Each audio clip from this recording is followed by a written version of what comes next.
want to lead here by talking a little bit about my credentials to bring this up with you. Because quite honestly, you really, really should not listen to any old person with an opinion about COVID-19.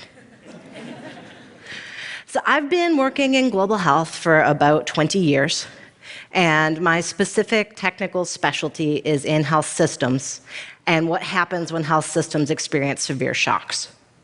I've also worked in global health journalism. I've written about global health and biosecurity for newspapers and web outlets, and I published a book a few years back about the major global health threats facing us as a planet. I have supported and led epidemiology efforts that range from evaluating Ebola treatment centers to looking at transmission of tuberculosis in health facilities and doing avian influenza preparedness. I have a master's degree in international health. I'm not a physician, I'm not a nurse. My specialty isn't patient care or taking care of individual people. My specialty is looking at populations and health systems. What happens when diseases move on the large level? If we're ranking sources of global health expertise on a scale of 1 to 10, 1 is some random person ranting on Facebook, and 10 is the World Health Organization, I'd say you can probably put me at like a 7 or an 8. So keep that in mind as I talk to you. I'll start with the basics here, because I think that's gotten lost in some of the media noise around COVID-19. So COVID-19 is a coronavirus, and coronaviruses are a specific subset of virus, and they have some unique characteristic as viruses. They use RNA instead of DNA as their genetic material, and they're covered in spikes on the surface of the virus, and they use those spikes to invade cells. Those spikes are the corona in coronavirus. COVID-19 is known as a novel coronavirus because until December, we'd only heard of 6 coronaviruses. COVID-19 is the 7th. It's new to us, it just had its gene sequencing, it just got its name, that's why it's novel. If you remember SARS, severe acute respiratory syndrome, or MERS, Middle Eastern respiratory syndrome, those were coronaviruses. And they're both called respiratory syndromes because that's what coronaviruses do. They go for your lungs. They don't make you puke, they don't make you bleed from the eyeballs, they don't make you hemorrhage, they head for your lungs. COVID-19 is no different. It causes a range of respiratory symptoms that go from stuff like a dry cough and a fever all the way out to fatal viral pneumonia. And that range of symptoms is one of the reasons it's actually been so hard to track this outbreak. Plenty of people get COVID-19, but so gently, their symptoms are so mild that they don't even go to a healthcare provider. They don't register in the system. Children, in particular, have it very easy with COVID-19, which is something we should all be grateful for. Coronaviruses are zoonotic, which means that they transmit from animals to people. Some coronaviruses, like COVID-19, also transmit person to person. The person-to-person ones travel faster and travel farther, just like COVID-19. Zoonotic illnesses are really hard to get rid of because they have an animal reservoir. One example is avian influenza, where we can abolish it in farmed animals, in turkeys, in ducks, but it keeps coming back every year because it's brought to us by wild birds. You don't hear a lot about it because avian influenza doesn't transmit person to person, but we have outbreaks in poultry farms every year all over the world. COVID-19 most likely skipped from animals into people at a wild animal market in Wuhan, China. Now for the less basic parts.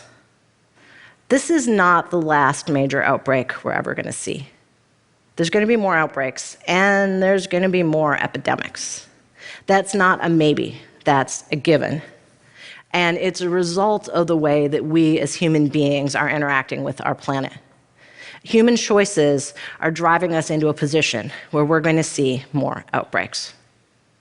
Part of that is about climate change and the way a warming climate makes the world more hospitable to viruses and bacteria. But it's also about the way we're pushing into the last wild spaces on our planet. When we burn and plow the Amazon rainforest so that we can have cheap land for ranching, when the last of the African bush gets converted to farms, when wild animals in China are hunted to extinction, human beings come into contact with wildlife populations that they've never come into contact with before, and those populations have new kinds of diseases, bacteria, viruses, stuff we're not ready for. Bats, in particular, have a knack for hosting illnesses that can infect people, but they're not the only animals that do it. So as long as we keep making our remote places less remote, the outbreaks are going to keep coming. We can't stop the outbreaks with quarantine or travel restrictions. That's everybody's first impulse. Let's stop the people from moving. Let's stop this outbreak from happening. But the fact is, it's really hard to get a good quarantine in place. It's really hard to set up travel restrictions. Even the countries that have made serious investments in public health, like the US and South Korea, can't get that kind of restriction in place fast enough to actually stop an outbreak instantly. There's logistical reasons for that, and there's medical reasons. If you look at COVID-19, right now, it seems like it could have a period where you're infected and show no symptoms that's as long as 24 days. So people are walking around with this virus showing no signs. They're not going to get quarantined. Nobody knows they need quarantining. There's also some real costs to quarantine and to travel restrictions. Humans are social animals, and they resist when you try to hold them into place and when you try to separate them. We saw in the Ebola outbreak that as soon as you put a quarantine in place, people start trying to evade it. Individual patients, if they know there's a strict quarantine protocol, may not go for health care because they're afraid of the medical system or they can't afford care and they don't want to be separated from their family and friends.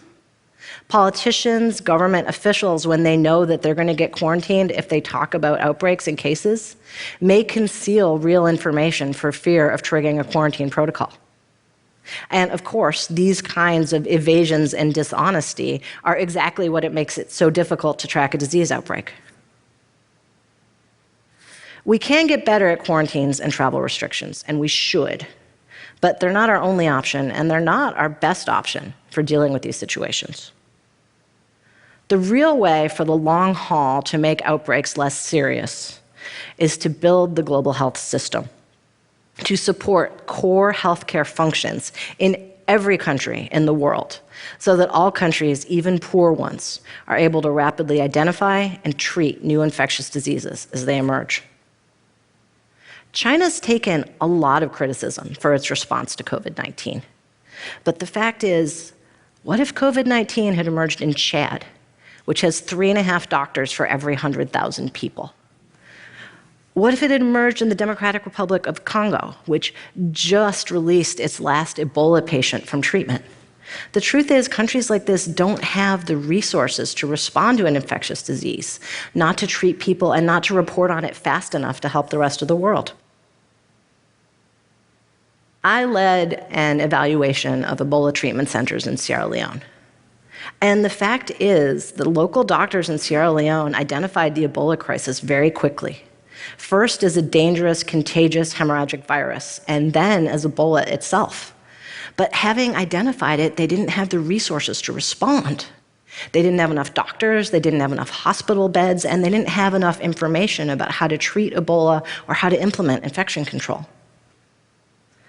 11 doctors died in Sierra Leone of Ebola. The country only had 120 when the crisis started.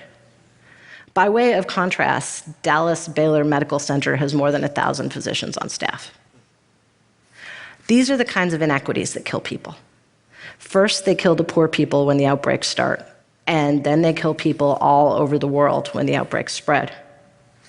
If we really want to slow down these outbreaks and minimize their impact, we need to make sure that every country in the world has the capacity to identify new diseases, treat them, and report about them so they can share information.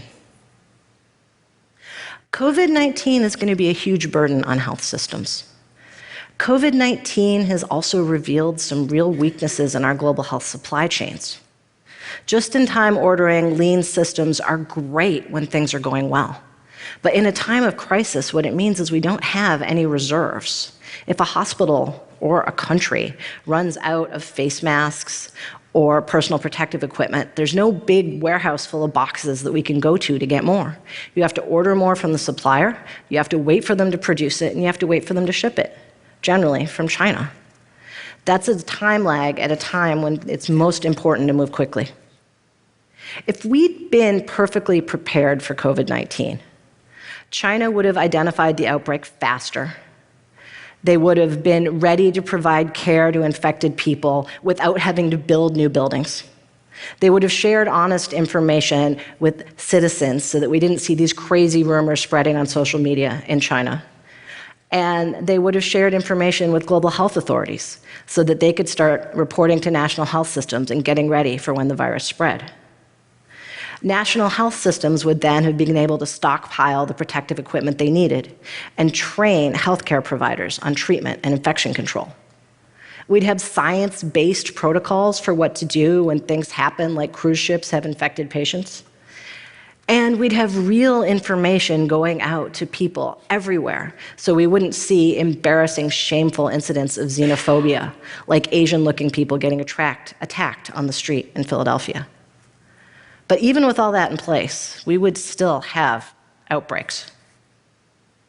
The choices we're making about how we occupy this planet make that inevitable. As far as we have an expert consensus on COVID-19, it's this. Here in the US and globally, it's going to get worse before it gets better. We're seeing cases of human transmission that aren't from returning travel, that are just happening in the community. And we're seeing people infected with COVID-19 when we don't even know where the infection came from. Those are signs of an outbreak that's getting worse, not an outbreak that's under control. It's depressing, but it's not surprising.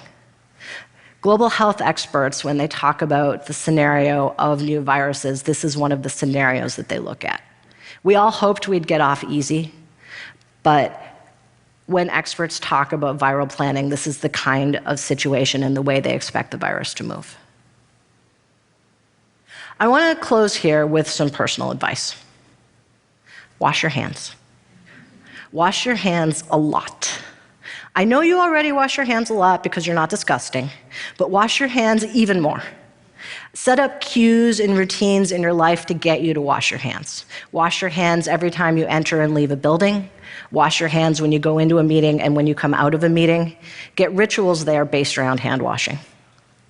Sanitize your phone. You touch that phone with your dirty, unwashed hands all the time. I know you take it into the bathroom with you. So sanitize your phone and consider not using it as often in public. Maybe TikTok and Instagram could be home things only. Don't touch your face. Don't rub your eyes. Don't bite your fingernails. Don't wipe your nose on the back of your hand. I mean, don't do that anyway, because gross.